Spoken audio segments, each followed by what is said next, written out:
Good afternoon, and welcome to the first session of our four-part stress management workshop series, Managing Stress in Times of Uncertainty. I'm Nisha Jones, proud to serve as coordinator in the Office of Student Affairs here at the Metropolitan Campus. Today, I am joined by Ms. Sharice Jones. Ms. Jones has over 20 years of experience overseeing mentoring, behavioral health, academic and social enrichment programs for disadvantaged youth, young adults, and families. Ms. Jones is also experienced in providing crisis intervention to persons living with domestic violence, mental health, and substance use disorders in residential settings as well as in the community at large. Currently, Ms. Jones is the program manager for the Human Services degree program here at Cuyahoga Community College. In addition, Ms. Jones continues her dedication to higher education and leadership as an active member of the graduate community of the Neighborhood Leadership Development Program, the program committee chair for the African American Alumni Association of Case Western Reserve University, a member of the Case Western Reserve University Mandel School Alumni Board, and vice president of the executive board of Folu Cultural Arts Center. Ms. Jones is a licensed independent social worker who graduated from the Mandel School of Applied Sciences with a Master of Science in Social Administration. I am also joined by Dr. Terry Webb, our Assistant Dean of Counseling, Psychological, and Student Accessibility Services. Dr. Webb has more than 30 years of secondary and post-secondary supervision experience as well as teaching experience. He is an expert in motivation, overcoming anxiety, and various issues surrounding minority males overcoming self-imposed limitations. He is a passionate motivational speaker, educator, pastor, visionary, organizer, and counselor who sees value and potential in everyone. Dr. Webb is a licensed professional counselor for mental health through the state of Ohio and holds a board certification from the National Board for Certified Counselors Incorporated. He is also trained in mental health first aid. He has worked as a family therapist, providing life skills and counseling services to broken families. He focuses on helping families and individuals heal, also exploring how non-cognitive factors impact relationships. During today's workshop, Understanding Stress and How It Affects Wellness, we will unpack exactly what stress is and how our bodies react to it. Please be advised that this workshop does not provide treatment advice. This workshop merely assembles the evidence compiled and analyzed by others. More importantly, mental health conditions are complex. People differ widely in their conditions and responses, and interactions with other conditions and treatments are best evaluated by a qualified mental health professional. Therefore, if any material presented today causes you to experience any discomfort, you should contact a mental health professional immediately. We are excited you are here with us today and look forward to hearing your thoughts and questions, so please jot them down as we go along, so you can share them during our Q&A session at the end. To our virtual audience, please share your thoughts and questions in the chat, and we will be sure to address those during the Q&A session as well. So with that, I will turn it over to Ms. Sharice Jones, and thank you.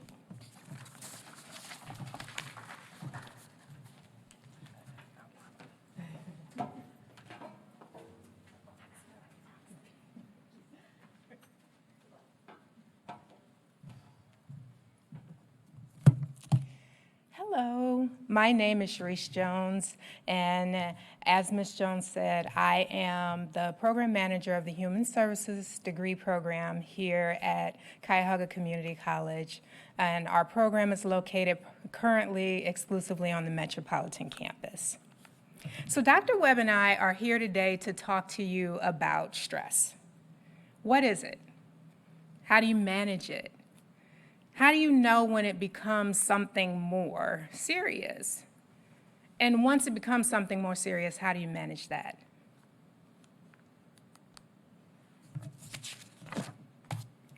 So what is stress? Stress can come in multiple forms and be many things to many people. But for the purposes of today's workshop, let's start with a definition from the dictionary.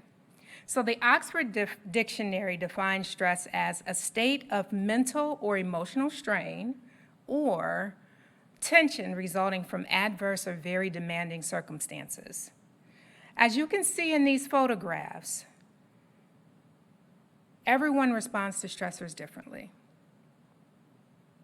So, what are some of the things that stress individuals out? Maybe it's the uncertainty of the future, or maybe it's challenges with your supervisor at work. It could be an upcoming midterm exam in a class that you're struggling with, or a recent diagnosis of yourself or a loved one. It could also be the result of a struggle in your relationship.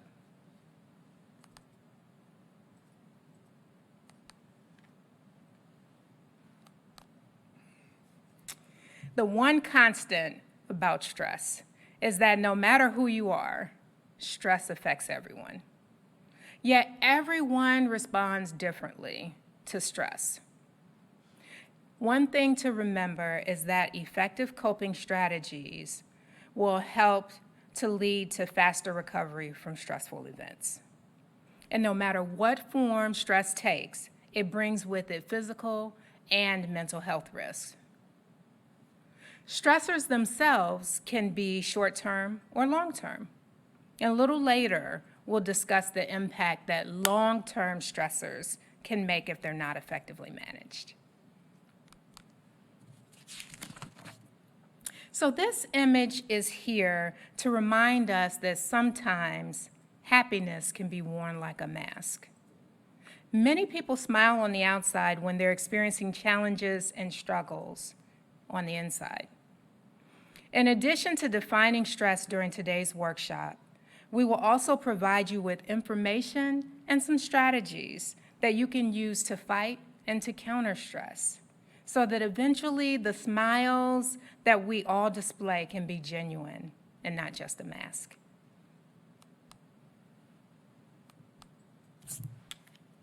So what are some of the different types of stress? Stress can be routine or brought on by a sudden negative change. Some examples of routine stress are daily pressures, like the daily pressures of work or the daily pressures of your job, the daily pressures of being a student, or the daily pressures of interacting with your family and loved ones. Some examples of sudden negative changes are losing a job or finding yourself suddenly homeless, going through a divorce, becoming ill, or suddenly having to take care of someone who has become ill.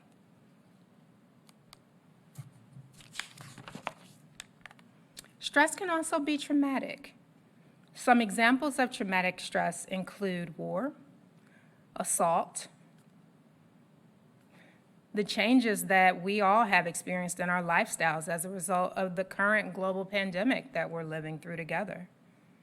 And one of those changes that was traumatic for a lot of individuals in this environment was the unexpected transition that we made to online learning during spring break of last year.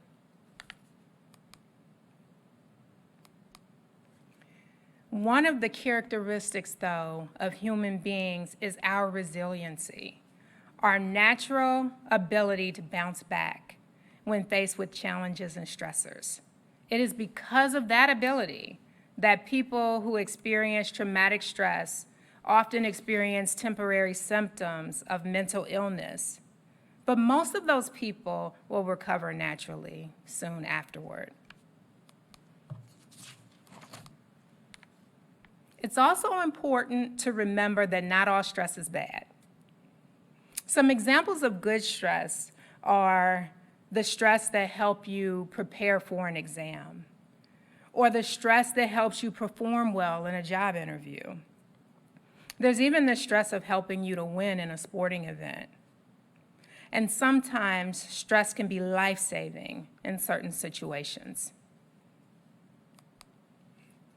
So many, many years ago, when humans had a closer relationship with nature, there was a constant risk of attack from lions and tigers and bears. And in those situations, the body's response to stress would often help keep us alive. How many of you have heard of the phenomenon of fight, flight, or freeze? You might have also heard of it described as fight or flight. This describes the body's primary response to stress, whether you're facing off with a bear in the woods, well, maybe you're not doing that, but you might be sitting down to take a math test or getting up to speak in front of an audience. When you experience a stressor, your body releases adrenaline, and this is a hormone that revs you up. It also releases cortisol, and that's a stress hormone. And the release of these hormones leads to the following physical responses. So when the adrenaline is pumping and the cortisol is released, your heart beats faster. And your heart beats faster so that it can bring oxygen to your major muscles. And you need that oxygen in your major muscles so that you can run if you need to, or so that you can stand and fight if you need to. Also, your blood gets thicker. Your blood gets thicker and the clotting factors in your blood increase. And this happens so that if you get injured in the course of whatever this stressor is, you don't lose a lot of blood. Your blood is preserved so it can go to your major organs, so you can keep processing through what you need to do to get through to the end of this stressful event. Your sweat glands even become active. And this is so that you can regulate your body temperature, so you don't become overheated and pass out in the midst of your stress response. Even your bladder and your rectum get in on this. This explains why sometimes folks will lose control and you might hear somebody soiling themselves or peeing their pants in the middle of a very frightening or stressful situation. Blood is sent away from your digestive system because it's not really important for you to digest and process your food when you're trying to fight for your relief of whatever that stressor is. What's more important is that all of the blood is preserved to go to where it's needed the most. And so some of that blood is diverted to the liver to help facilitate the release of sugar into your bloodstream, so you can have that extra boost of energy that you need to see this through to the end. And then your breathing speeds up. And that happens so that you can deliver more oxygen into your blood, so that every organ that needs to stay connected and active has all of the oxygen that it needs to be able to do what it needs to do until you get the signal that the stressor has been relieved and you can stop and return back to your baseline. And then your skin, one of your body's biggest organs, might produce more sweat or get cold. And when this happens, you might start to look a little pale. You might even see and experience some goosebumps. But typically, all of these responses will go back to the normal state of affairs after 20 to 30 minutes. Because this fight or flight or freeze, this response to stress, is only intended to be a short-term response to an immediate stressor. It's not intended to go on for long, extended periods of time. However, when the stressor becomes long-term, your body does not get a chance to recover from that short-term stress response. And keeping that response that's supposed to be short-term turned on for longer periods of time can lead to significant health problems. So what do these health problems look like? So that blood that got thick so that you wouldn't bleed out, if it remains thick, it causes your heart to have to work harder. Your heart has to pump harder in order to get that blood through your system. And that means that your heart is working harder.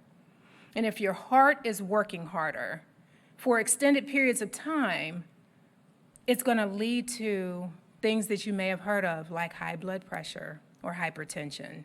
It's going to lead to heart attacks. It's going to lead to strokes.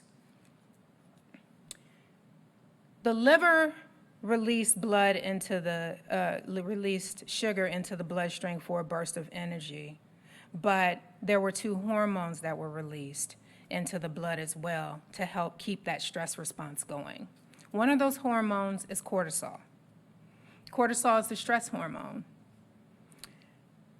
And being released during that stress reaction is healthy and needful. But if that cortisol lingers in your bloodstream over time, for extended periods of time, you end up with high cholesterol. And that high cholesterol ends up hardening your arteries. And then the blood flow is not able to do what it needs to do to get to all of the organs in your system. If your digestive system shuts down during an emergency situation, during a stressful situation, so that you can resolve the stressor, that's one thing. But if it remains shut down, you're going to have trouble with digestion. You're going to experience stomach problems, such as ulcers. If your liver continues to break down the proteins that it's breaking down to make sure that you have those bursts of sugar in your system, that can lead to a negative buildup of protein in major organs, like your kidneys. And then your organs aren't functioning the way that they're supposed to. And if those lungs that have expanded and your breathing is increased in order to take in that oxygen so that it can get to all of your organs continues for a sustained amount of time, it can cause you to actually black out. It can make your heartbeat become irregular. Then we have our muscles that are revved up to help us run away or to help us to stand and fight. If those muscles remain tensed for a prolonged period of time, it can lead to aches, it can lead to pains, eventually it can lead to strain. And that strain can lead to pulled muscles. So that skin, which is one of the body's largest organs, is also one of the body's first lines of defense when it comes to infection. And if the blood supply to the skin is decreased or compromised over time, that barrier becomes less effective. And when that barrier becomes less effective, you become vulnerable to a number of different diseases.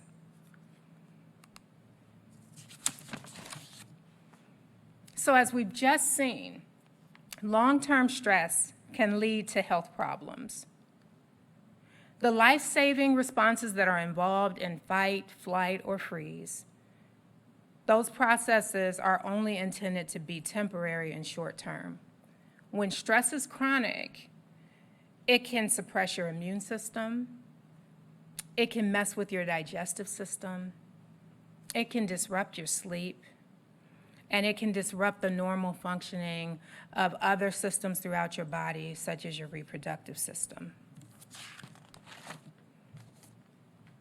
And yet, everyone experiences stress differently. For some people, stress in and of itself messes with their digestive system, sends them to the bathroom. Maybe it causes them to have to vomit before they have to get up in front of folks to do some public speaking. For other people, it gives them headaches. It gives them stress headaches. It gives them tension headaches.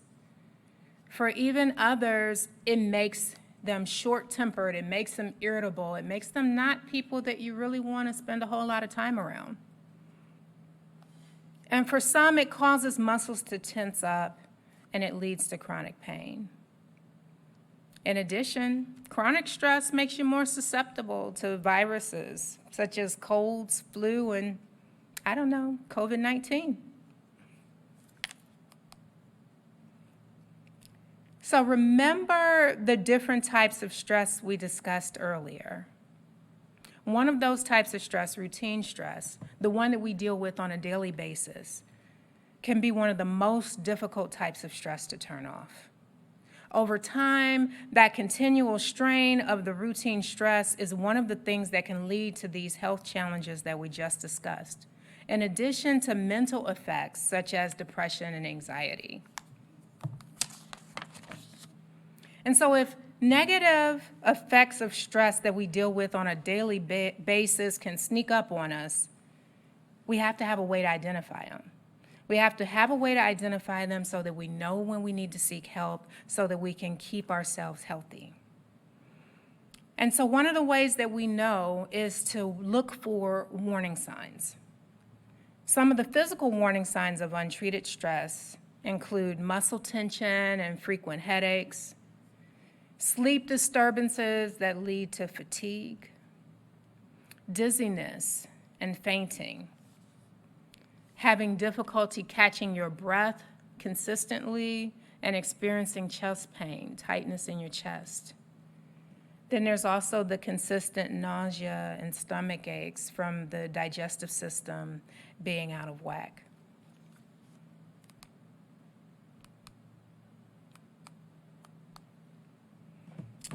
There are also behavioral warning signs of untreated stress. Those can look like changes in appetite. Maybe you're not eating because you're so focused on that stressor that your appetite, you don't have much of an appetite, and it's causing you to lose significant amounts of weight. Or maybe you're mindlessly overeating, some might say stress eating, to kind of try to deal with those stressors that are facing you. You might experience challenges in concentration that can lead to impatience or carelessness or even hyperactivity. Your energy levels can be lower, leading to less motivation to accomplish tasks that you would normally be able to do very, very quickly. Oftentimes, behavioral changes cause individuals to turn to other vices in an attempt to feel better. Some of those vices might be alcohol or cigarettes, drugs, or even food or sugar. Then you have emotional warning signs of untreated stress. These are things like moodiness and grumpiness, overreacting to something that's really small, the inability to find humor in the things that used to make you laugh and bring you enjoyment, overwhelming, constant feelings of panic and anxiety. These experiences could lead you to withdraw from interactions with others that you typically enjoyed, and that can lead to increased feelings of isolation. Finally, we have the warning signs that are related to thoughts and perceptions. These could look like the inability to make a decision. Maybe you're struggling with decision making because you have a negative dialogue that's running through your mind. Or maybe you're struggling to make decisions because of an inability to concentrate or a fear of failing.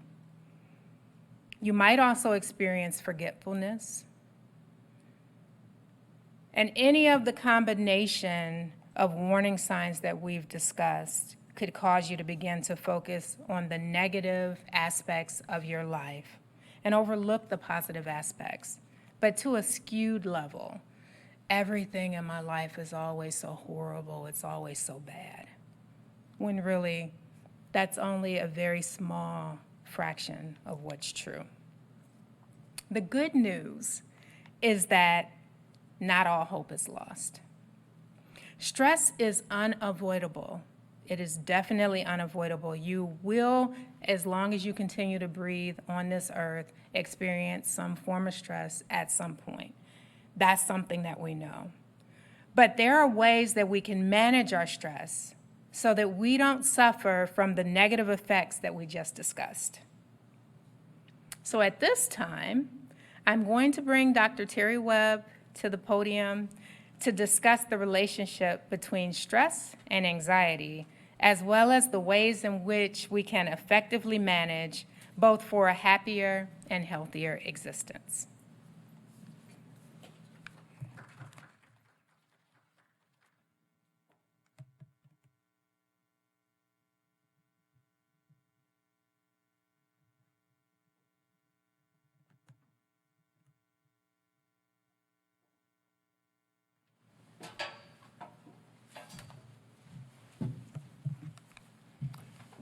Greetings, everyone. As the slide says, I'm Dr. Terry Webb. And if anybody's curious about the CCTP, it means I'm a certified clinical trauma professional. I've been trained to treat and help people mediate trauma. Now, what I'm going to talk about, as my colleague, Ms. Jones, has so eloquently stated before, is going to be about anxiety and stress. There's a correlation and a connection between the two. They're inextricably connected. And how they are inextricably connected is this. Anxiety is the body's response to stress. When people say, I'm having an anxiety attack or I'm passing out, there had to be a stressor that precipitated you behaving in a manner that you're exposed to at that time or you're experiencing. While stress is any physical or emotional demand placed on a person. There's stress with even going to pick your child up from daycare, not that your child anything is wrong, but just so happens that the traffic light goes out and you're stuck behind a dump truck and you're 10 minutes away normally, but because of the situation, there's a stressor now for you getting there on time because now you may be invested in this traffic incident for the next 35 or 40 minutes. That's a stressor. But as Ms. Jones says, stressors are inevitable and they're also unavoidable. This is why we must learn techniques to be able to manage stress so that we can lead a life that manages stress and not let the stress manage us. And as we've discussed, everyone experiences feelings of stress at some time in their life, and sometimes these feelings can be so overwhelming that we can become paralyzed. That is, that we stop, we uncontrollably cry, that anxiety can build in us because we haven't found a way to deal with the stress. And since, I'm gonna say it again, anxiety is the physical manifestation of stressors impacting one's life. So as a result, recently I've had to deal with students here at the college who are experiencing anxiety attacks from public speaking, the threat of a math test, which is not a threat, it's going to happen. And sometimes stressors are just things that are just going to happen. You're going to have to pay bills. You're going to have to pay to live somewhere. You're going to have to find a way to survive and do things. These are stressors, but all stressors, as she said before, are not necessarily bad. Oftentimes, it's our perception of the stressors that really dictates how much anxiety we really have. I'm more of a glass is half full guy than a guy that's the glass is half empty. Because if it's empty, that means I've lost a lot. If it's half full, that means that I have so much more to gain. And I look at life as something I have so much more to gain. I must go through some things in order to get to the next thing. So everything stress that I go through is not necessarily something that's going to be debilitating. It's going to be something I need to know so that I can grow to achieve the greatness that is latent within me. And so I look at it this way. Anxiety is expected. You're going to be anxious about everything. If you ever started a new job, when you walk in, you're a little shaky. Your palms might even be sweating. You might even be twitching a little bit because you're nervous about coming in. That's healthy because it means that you're caring, you're demonstrating it. Now, should it persist? No, because you're going to feel anxious when you're faced with a problem at work. If you have a job, there's no way that you're not going to have stress or anxiety manifesting in any way. And if you're in leadership, you're going to face these often. And people have this thing too called test anxiety. Before people take a test, see, a lot of times I'm dealing with students here. They're worried about math. For me, it was English.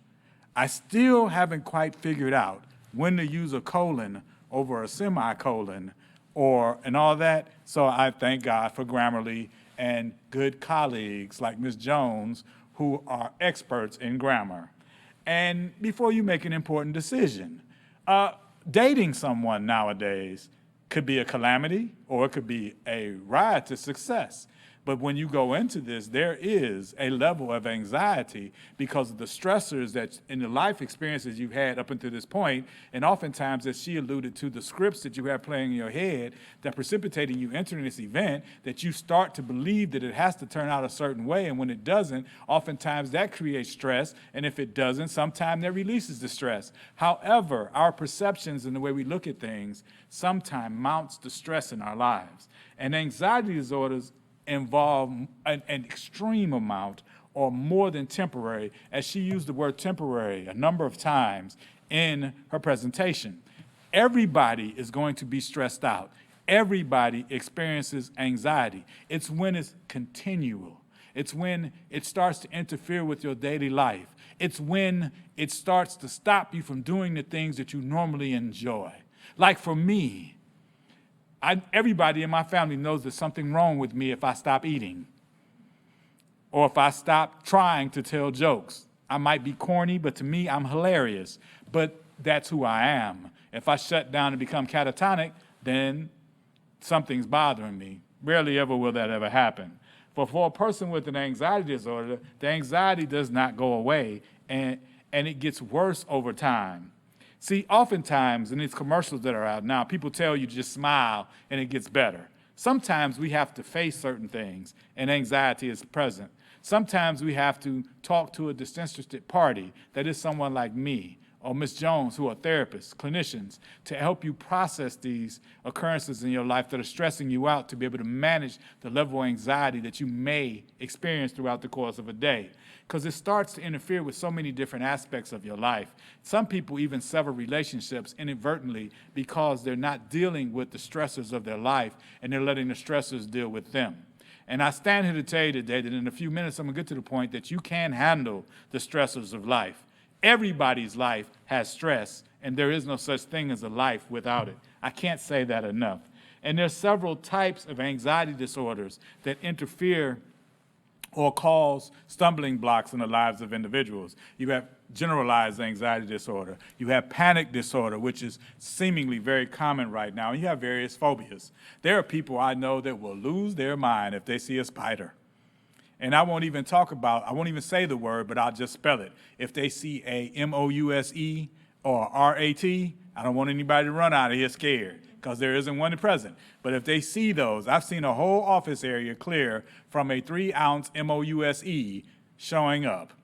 And sometimes I think they're laughing when this happens. But the thing of it is that people have phobias, things that they're afraid of, and oftentimes this was something where a negative experience may have happened, and this person has not processed it, and they've allowed it to become something that they try to steer away from or avoid, and if they're ever confronted with it, they start to experience anxiety because of the stressors and the perception of the situation, which precludes them from actually proceeding about it in a manner that's beneficial to them. And oftentimes, some of these situations are actually something that really, the likelihood of harm is very minimal. If a spider was in here right now, I just don't let it climb on me and bite me. And also, too, I'm 250 pounds. If I step on a 3-ounce spider, unless he's been touched by nuclear radiation and he's in a comic book, I'm pretty good. Now, test anxiety is something that students experience a lot, and I experienced it too myself. I don't like essay exams. I prefer the multiple guess. But here we go. It's an overwhelming sense of fear and or panic that occurs before a test. And oftentimes during the test, sometimes students even experience test anxiety once the test has concluded. And test anxiety impacts your ability to actually demonstrate to the instructor, professor, or teacher your mastery of the material. So many students equate test anxiety to a misunderstanding of the material or inability to learn the material, when in fact, if you work with us and we show you how to manage the anxiety, you'd be surprised at how much you have mastered the material. And this is why I work a lot with this. See, everybody experiences butterflies at some time in their life. I know myself, when I got married, I had some butterflies in my stomach. It was like, whoo, what am I doing? Woo, ooh, should I run? Should I stay? Obviously, I stayed. I'm still here. But at the time of the test, these things happen. But there are techniques and strategies. If you work with someone, they can show you to help you manage the anxiety that comes from the test, because a test is a stressor. Let's be real, it is. Be it medical, be it academic, or be it physical. In order to test your heart, they put your body through stress. They put you on a treadmill. They do things to try to get you to be in a certain state so they can measure how you're going to respond. So in essence, you're never really going to get away from tests. So we have to learn how to mediate and manage the stress that comes about because of the test being a stressor, that we don't allow it to become full-blown anxiety. And there are so many good techniques to do that. And despite being fully prepared, students oftentimes have mastered the material and they know it forward and backward. But because they allow the advent of a test to interfere with them actually showing and demonstrating on a paper, on a computer, their mastery of the material, oftentimes they become disenfranchised and disengaged from education. Whereas this is something that can be fixed. If you allow us to work with you, we can get you past this hurdle, and you'll be surprised at how you can defeat the stress of the test, which is the stressor, and manage the anxiety that comes along. Because, as my colleague, Ms. Jones, said earlier, there is good stress. I would be a little concerned if you were not concerned a little bit about every test that you take. There should be a level of anxiety that is healthy, because you should be wanting to get the first letter of anxiety on every test. But if you don't, as long as you did your best, your anxiety can be managed. People don't like when we say that. You always want to get an A or a B, but C sometimes does mean continue. So we just need to be aware of that. Don't put yourself in a situation that you put so much pressure on yourself to excel in a manner that is unreasonable for that point in time. Notice I said for that point in time. Down the road, you could be a Rhodes Scholar. You could be anything you want to be. And the thing about it is, students have ran away. I remember when I was working in the schools, I had a young lady, when the proficiency test came out, she actually regurgitated on my brand new blue Gator shoes. And I was standing there with her, and no, I should have been mad, but I wasn't. Because if she didn't pass that test, stressor, she was not going to graduate with her class. Big stressor. So we arranged for her to take the test, and she did graduate. But the thing of it is that the stressor, so the anxiety mounted in her. So now you're getting the picture of anxiety to the point that it hit her like a knot in her stomach. As Ms. Jones says, the physiological dysfunctions that can occur from a stressor producing something, an anatomical reaction in you, such as anxiety, manifesting in her in regurgitation. So in essence, she was able to get that out of her, and it just went on me. The thing of it is that we got through it, and she's now working somewhere, I think, as a physical therapist. So, and understanding test anxiety is that it's ontological, philosophical, everybody. 16% of college and high school students, per some reports and research that I've had, have high test anxiety, and 18% have moderate test anxiety. If you do the math, that's almost 35%. So roughly a third of the students in any classroom are struggling from some type of test anxiety, which means that it's not uncommon, and it can be defeated. I don't even want to belabor that enough, but since we're in an academic environment, I want to make sure that we do that. Now, student stress sources are generally their social life, and while you're in college and while you're living your life in general, even after you graduate, a social life should be something that's enjoyable, not something that's problematic. If your social life is causing you issues, then therefore you need to make it a point to go out and do things that are going to adjust it and talk to a disinterested party or a mentor or someone to help you get it together. Your academic life is something, too, that you're investing money in. Your academic life is something that you're investing in yourself in, and it's something that you need to take very serious. Because school, no matter how long it takes, is not as long as your life, and you need to make it a point that you're managing the stressors that impact your forward progression of your academic pursuits. So in essence, there are people, there are counselors, there are advisors around that can help you navigate the stressors of the academy.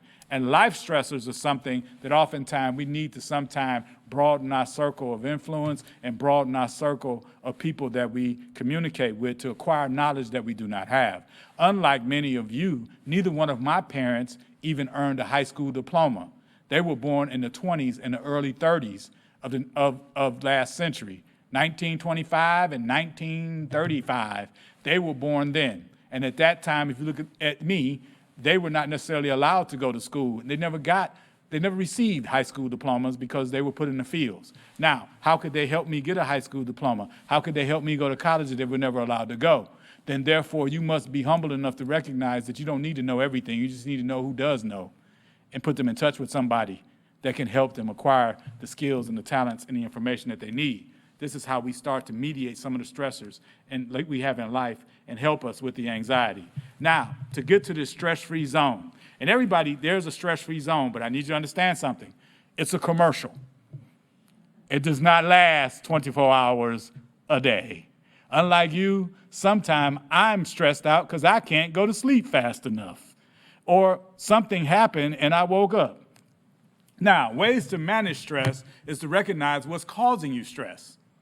And this means you might have to do an honest inventory, which means you need to sit down with somebody, such as a therapist or a mental health clinician or a psychologist, to help you understand what is causing you stress. And if something is stopping you from functioning, oftentimes you may need to talk to a medical provider. You may need to find out what's going on, because a lot of times people are experiencing anxiety and stress, and it may be a chemical imbalance somewhere in their physiological makeup that could be causing them to have the pains, the tension headaches, or the muscular dysfunctions that they're experiencing. It's not always emotional or psychological. Sometimes it can be physiological, and you need to do that. Now, when I say get exercise, I'm going to have to give a disclaimer. Please check with your primary care physician before you engage in any rigorous exercise, as rigorous exercise may not be for you. Just because it comes on the TV in a commercial and you see someone with six-pack abs and all this other stuff doesn't mean that that's what you should do. Always consult with a doctor. But any type of exercise, such as walking, is always good in helping you alleviate stress and manage the anxiety you have in your body. Everybody should have a hobby or some type of relaxing activity they engage in, and you should schedule your day as much as possible. Some say it's 24 hours in a day. I've never been up 24 hours in a row, so I don't know. I'm going to take them at their word. But I'm going to schedule the part that I can schedule, and then I'm going to leave it loosely scheduled such that I will be able to enjoy life. When you schedule your day so back to back to back to back, going from WebEx to WebEx to WebEx to WebEx to Zoom to Zoom to Zoom to Zoom, eventually stress has mounted and anxiety will come. You should schedule your day in a manner that you can have time to look at the flowers, that you can have time to smell them, that you can have time to have a brief conversation with someone. So schedule your day and be healthy about how you set your schedule. And know what your best time of day is. And if you're overwhelmed, I cannot emphasize this enough. Please talk to someone that's a professional. I know oftentimes we want to talk to our friends. Not a bad idea if you're talking about a party, going to the club, or having a good holiday outing. But oftentimes we may need to talk to a disinterested party. And a disinterested party is somebody who has nothing to gain from helping you.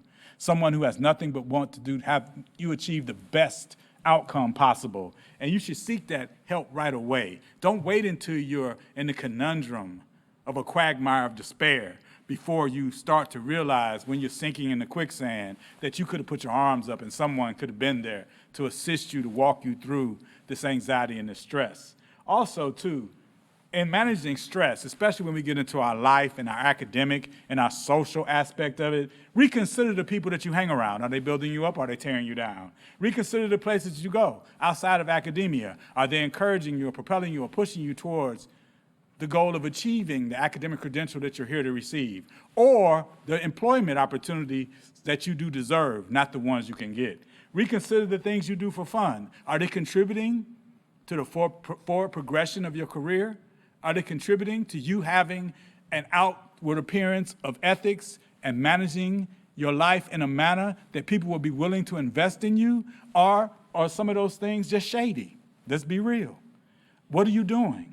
Minimize contact with negative people. Now, sometimes we can't fix it, but if someone is around you like Eeyore or Winnie the Pooh, every time you talk to them, the day is bad, the sky is blue, the birds are singing, it's 90 degrees, oh, I wish. But the thing of it is that negative people are tiring. I don't know if you've had that experience. So you need to make it a point to minimize your contact with them. I'm not saying disregard, disrespect, or do anything, but there are a whole lot of people out here who are not negative, who are going to pour life into you and speak life into you. And find something fun to do and do it.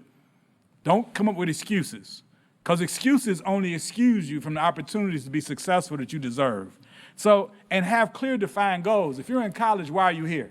Some of the stress that I understand that students have when they sit down before me about achieving a college credential is this: they don't even know why they want it.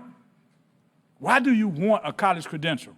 Why do you want to be a social worker? Why do you want to be an occupational therapist? Why do you want to be a psychologist? Why do you want to be a chef?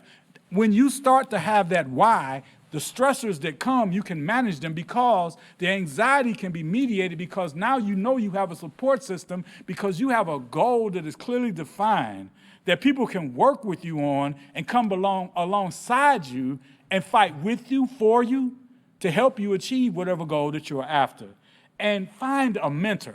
Mentor can be a disinterested party. A mentor can be someone who has been through where you're going, that can sit down and have an honest, candid conversation. Many of the stresses we have in life, because we're struggling in this thought process that nobody will understand me, nobody will understand what I'm going through, when in reality, there are a lot of things that we go through that a lot of other people have been through. There's really nothing new under the sun. So we need to make sure that we find a mentor, someone we can engage with. And a mentor can be an academic, a mentor can be someone in the community, but they need to be someone that maybe have walked where you're walking, going where you're going, or can show you things that will help you overcome some of the stressors in your life so that you can mediate and manage the anxiety that may come in your life. Taking deep breaths sometime are really good. I do that before I talk to some people who are unusually difficult to talk to. And for various reasons, I'll let you do that. Count to 10 slowly and do your best all the time, and you will be surprised at how your stress comes down when you did your best. For instance, if you know that you failed a test because you didn't study, it hurts, especially when you see the test and you realize it wasn't that hard and everybody else passed it. You just didn't care. Imagine if you gave it your all. There's a sense of accomplishment there, and you're willing to try it again. I can't emphasize exercise. And another thing, and I'm almost done, accept that you cannot control everything. A lot of stresses that people put on themselves are put on themselves unrealistically. I don't try to control people. I try to get me together so I can handle the stressors that other people bring to me so that I'm not caught up in anxiety. We must manage and control what we can. The things we can't, we can't. And it's all right to have fun. Be a comic. Enjoy laughing. Laughing does miraculous things for our inner being. And try to maintain a positive attitude. I know it's not easy, because you could have just got a grade back on a math test. But know this, that test that you might not have gotten a grade on does not mean that you are a failure. It is not fatal, and it's not final, because you can always fix it. Maybe not in that moment, but it's something that can be fixed. When you approach life from the perspective that if it doesn't take you out, and you can get up and overcome and defeat anything that is in front of you, you really can.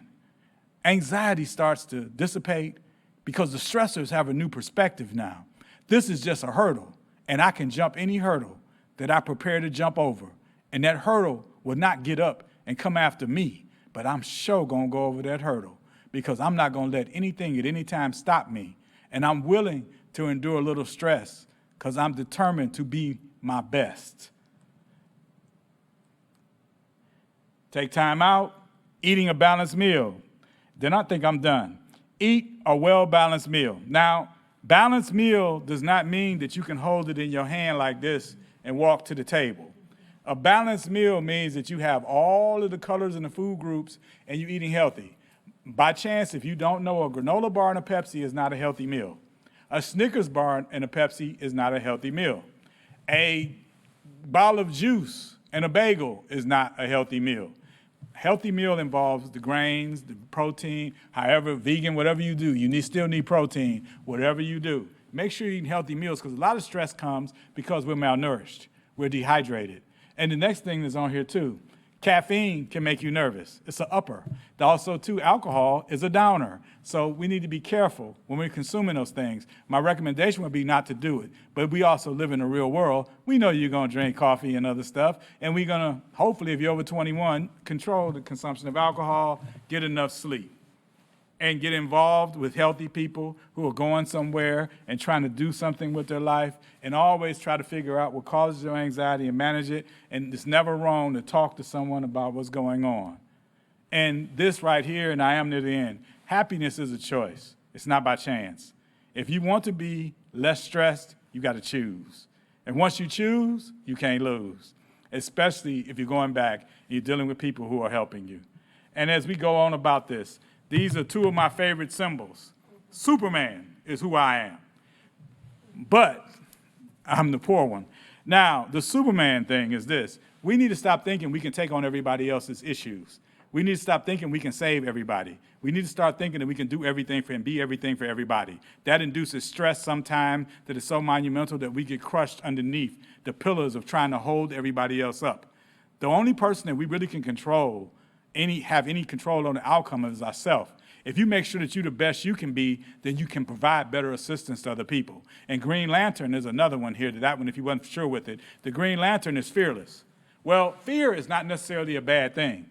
There's some things that you should be a little leery of. And there's some situations you should not put yourself in. And you need to be judicious in how you live your life. Because the more situations you put yourself in which fear is a pervasive emotion or feeling, then therefore you're putting stressors in your life that you don't necessarily need. I'm not saying be afraid to the point that you don't try. Always try. But if you think, there's some things that you don't need to be involved in. There's some things that you don't need to do. You can't carry everybody, and you can't fix everything. Know what you can control and control that. And eventually, that field will widen, and you will see your stressors go down. Notice I didn't say go away. Your anxiety can go away because you are who you are. These are resources that we have available here at the college, and the psychologists who serve the greater college community, and Dan Brigio is his name, that's a typo, Laura Moncrief and Donna Romanek. These are their direct numbers. Also, you can also contact the counseling offices at each campus to speak with a psychologist or to schedule an appointment with a counselor at any of the campuses. All of the counselors that work for Tri-C are licensed mental health and social work clinicians. So then therefore, all are able to help you.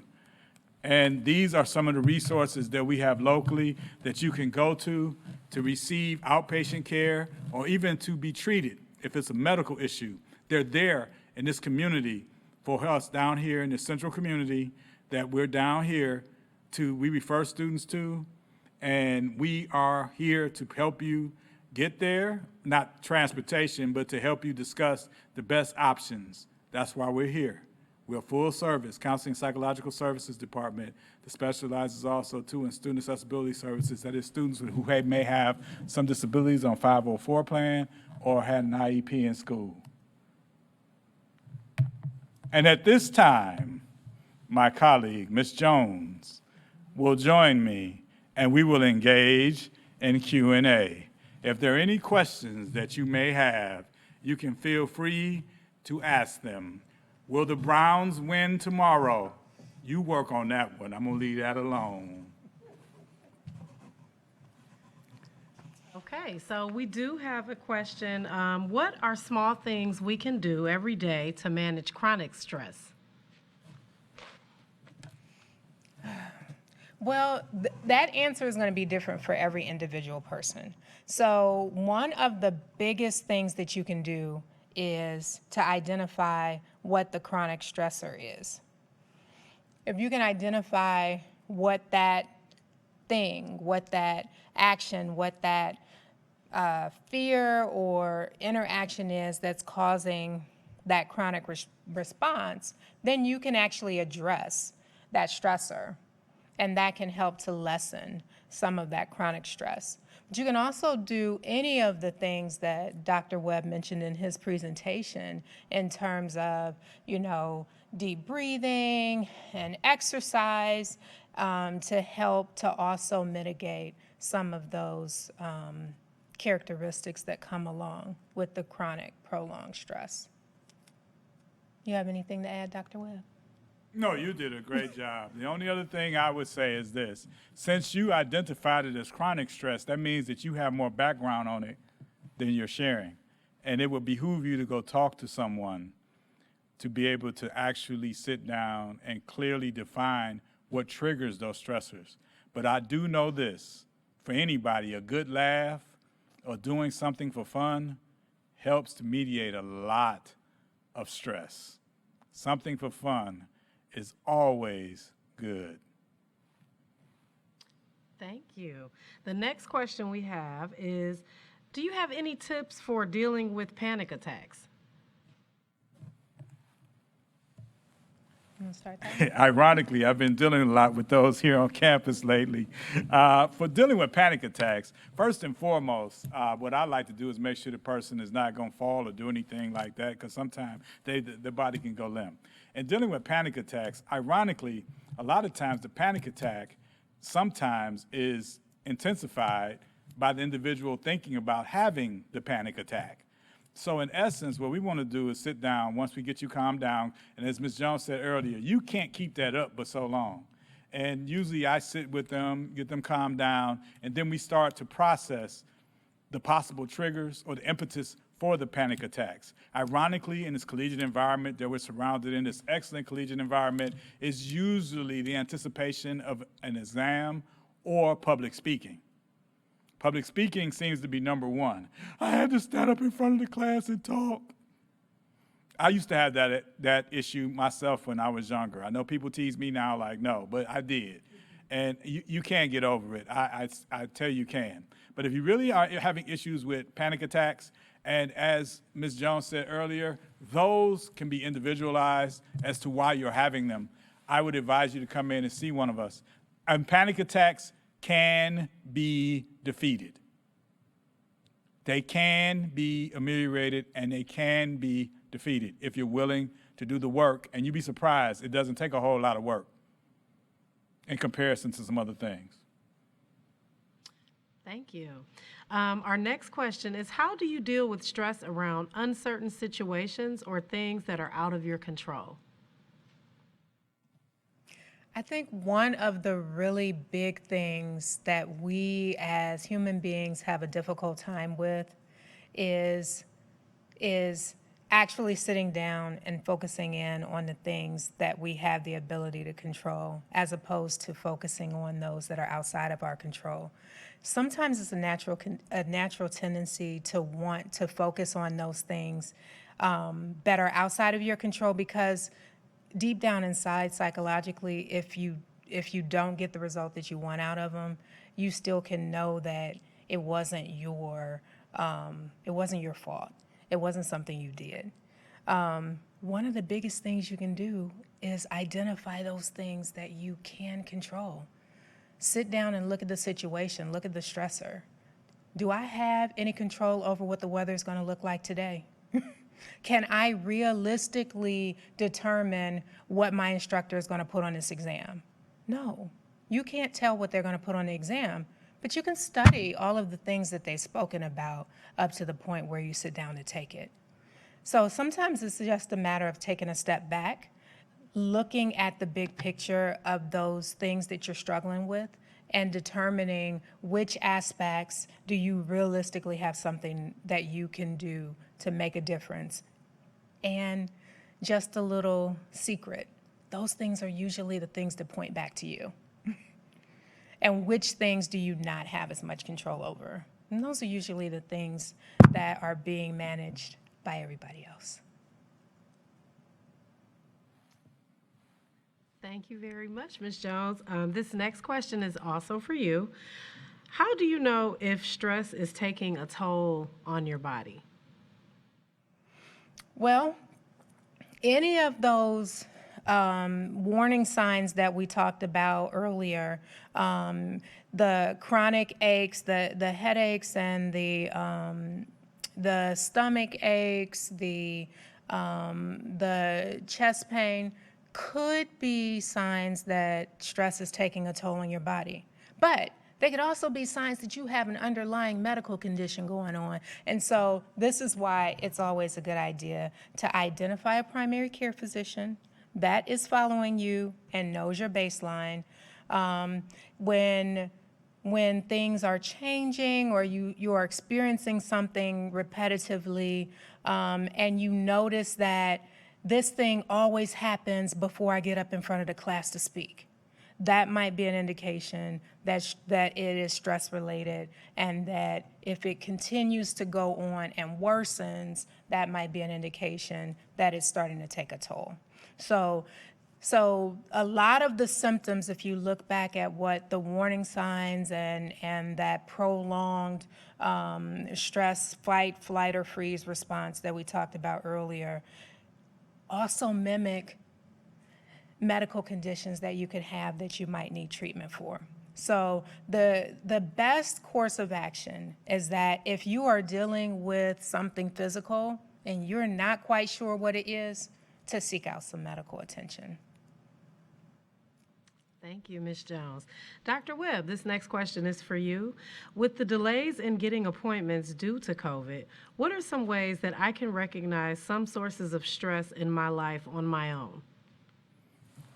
When you say delays in getting appointments, are those physiological or psychological? That would be my question. And then the next thing, what can you do? I can't emphasize this enough. I'm going to sound like a broken record. And I know for some people it's really difficult for them to do it, but if you can get involved, one surefire way to uplift your mood is to help somebody. If you don't do anything to help you mediate some stress, if you don't do anything but possibly through an internet chat or maybe even at a school or social services center or something, read to little children or volunteer for a program that feeds the homeless. Oftentimes when we engage in activities where we're caring for others that we're not mandatorily having to care for, we start to release some of the stress that's constricting us. Because they've even known now, they've even used canines where they bring the dogs in and people pet the dogs. People have even been told to, I'm not saying this, to go and acquire a pet. Something to deflect you from thinking about things that are stressing you out that you may be waiting to go get help for. That doesn't mean that they go away. I cannot emphasize that enough. And as Ms. Jones said, some of them can be physiological. However, helping other people, volunteering, doing things that are fun for you. For instance, there was a lady I was working with maybe about 10 to 12 years ago. She was talking about, well, I'm just so stressed out. I'm so stressed out. And I asked her, after about 3 sessions, she told me she loves to make pound cakes. So you can tell where this conversation went. She said, well, of course I got one. I'm going to tell you the truth with that one. But the thing of it is that she said, I love to bake and make pound cakes. Because I asked her, what do you like to do? Well, you know what, too? Part of her stressors was that she didn't have enough money. So you can just guess where this went. So then she started selling her pound cakes to little restaurants, and she was able to generate revenue. And as a result of that, her stress level started to come down, and her anxiety of not being able to meet some financial obligations started to diminish. Didn't go away, because we're human. But the thing of it is that oftentimes we need to tap into the talent sources that we have and the innate skills and abilities and be able to maximize them. Oftentimes, the stressors really, as Ms. Jones said earlier, are building because we're so focused on the things we cannot control, the things that we want to change. And I stand here to tell you myself, as she is, both of us have more than 20-some years experience in the human services fields. You can't control other people's behavior. Some days I can't get me together. So who am I to tell you how to get together that way, that intimately? So the thing of it is that we have to be willing to actually fully embrace who we are and be willing to do things that force us to come out of our comfort zone. And then some of these stressors, you might get new ones, you may not ever get new ones, but getting involved was on one of the slides. Being involved, this is one too. Stressors could be just volunteering to do something. Just do things that are going to cause you to become physically active a little bit if you can, and things that is going to force you to not focus on stuff in your life you cannot fix. Because I didn't know how poor I was till I went to college. And then when I got to college, I was a little angry because I looked back at where we lived, but I didn't know how bad it was until I had looked outside of that. So instead of getting angry, guess what? I went on to college and finished college. So I wouldn't have to replicate the life that I started in. So we have to learn from the things we've been through, and because some stuff you can't fix. And some of the stressors that people have is you can't fix everything, and you never will. But there are things that you can work on to improve and maximize on your innate talent, skills, and abilities, such that you start to surround yourself with people who are energetic and achieving and positive-minded, and your mindset can change. It's not that quick, but it can be done. Thank you. And it looks like we have one more question. I try to tell myself that I can't control everything, but in the moment, I seem to forget that and end up still getting stressed. Any tips for this? If you're a parent, that's not going to stop. That's not going to stop, to be totally honest. Some tips for that is to, if you really want to know, then I'll turn this over to Ms. Jones, is that when you're trying to control the situation, why is it so important for you to control it?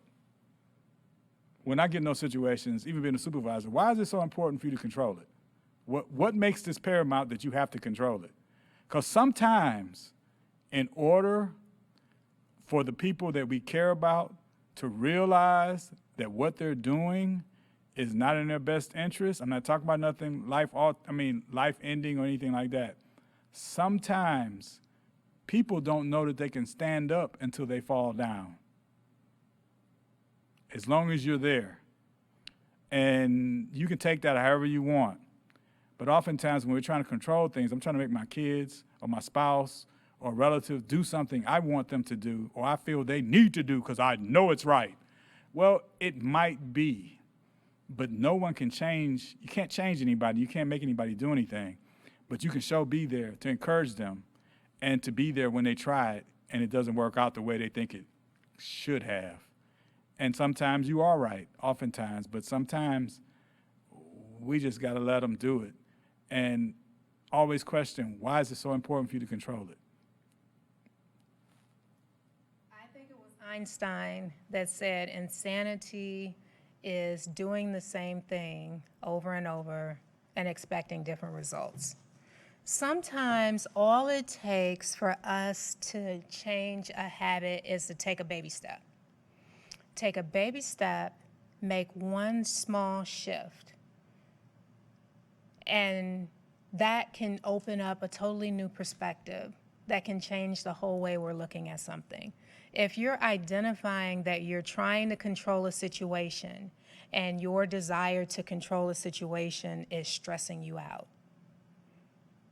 take a step back. So don't try to control the whole situation. What's going on in this particular situation that I have direct responsibility for? Is there something that I can do that I can change that will make a better outcome? And start there. Well, thank you very much, Ms. Jones and Dr. Webb. That concludes our questions that we have for today.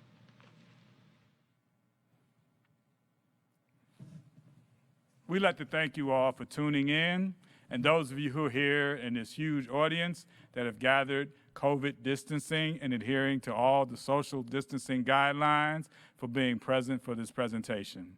And we invite you to come back next week for the next presentation for the next 3 weeks as we put together this series on how to manage and handle stress in this pandemic environment. Ms. Jones?